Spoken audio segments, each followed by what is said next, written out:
Ang buong akala ni Dara mauutakan niya itong si Vanna.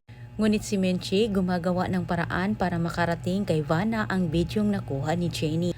Samantala, nagbubulabog ngayon ang bisita ni Vanna at Freddy sa pinasabog ni Vanna. Hindi na paghandaan ni Dara ang pangyayaring iyon dahil ang buong akala niya wala pang alam itong si Vanna sa relasyon nilang dalawa ni Freddy. Sa likod ng paglabas ng video, si Menchie ang nagsabi kay Vanna. Ngunit pakiusap din niya kay Vanna na hindi umano kailangan malaman na galing ito kay Jenny.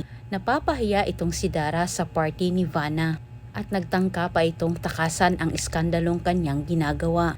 Ngunit hindi nakapagpigil itong si Vanna kundi inilabas niya ang galit dito kay Dara dahil itinuring niya ito na matalik na kaibigan.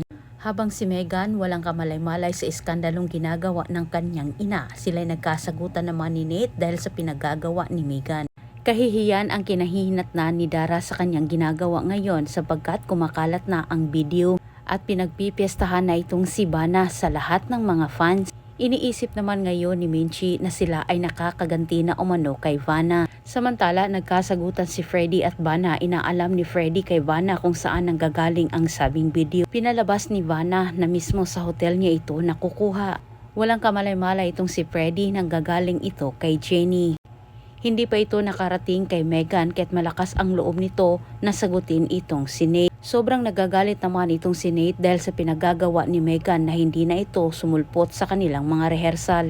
Nawala ng malay bigla itong si Megan sa gitna ng kanilang performance dahil din ito sa iskandalo ni Dara.